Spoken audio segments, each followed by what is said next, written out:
This is WNEW-FM in New York. I have the extremely sad task of informing you that John Lennon died tonight. He was shot and fatally wounded in front of his home at the Dakota. This report has now been confirmed by all of the other wire services, and this is a New York City police report.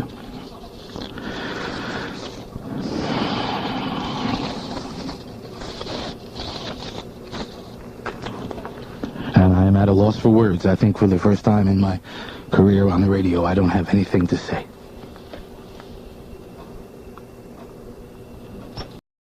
The police officers knew who he was, and we 100% knew who he was when Yoko Ono walked through the door. He had no signs of life. He had no pulse, no blood pressure, no vital signs. He was not talking, and he was not hearing either. Had we done nothing further, we could have, at that moment, declared him dead. I took his heart in my hand and I massaged it to see if we could restore some effort, some cardiac function, but it was too late. The cops pulled John Lennon out and put him into the back of the police. Bring me back to December 8th, 1980. It was a very long day.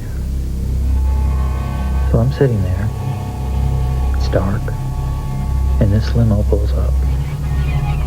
And John got out. And he came up the pathway. And he looked at me. I heard this voice. Not an audible voice, but an inaudible voice saying over and over, "Do it, do it, do it, do it." I guess that was me inside. And I pulled the .38 revolver out of my pocket. I went into what's called a combat stance. And I fired at his back 5 steady shots. Why did you kill John Lennon? I thought by killing him, I would acquire his fame. December 1980. Outside the Dakota. Somewhere in the crowd, another young man with a gun in his pocket. His name is John Hinckley. 4 months later, after he shot President Reagan, police broke into Hinckley's hotel room. Among his possessions, they found a well-thumbed copy of The Catcher in the Rye.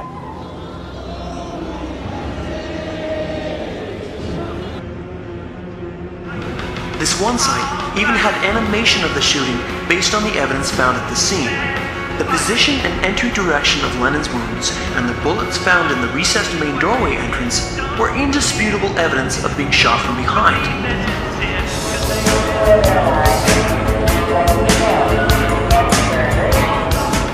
It was impossible for Chapman to have murdered Lennon from where he was firing. Why was this evidence never considered? Lennon was shot and cremated within 48 hours. Since then, all access to the information regarding the assassination has been restricted or sealed. We took the medical record and put it in a sealed envelope and gave it to a high-level administrator. I think that record is still in a vault. We wanted to make certain that exactly what you were describing did not happen, and John Lennon's privacy would be protected. Those bed-ins for peace, Lennon publicly stated that they were, it was phony. He stated that himself. He said it was a publicity thing. He sang about peace. He sang about giving things to charity. He protested, he whined, he screamed, he went through the primal scream bullshit. You know, it's all that self-centered baloney. The man was just, a complete phony. Mr. Lennon?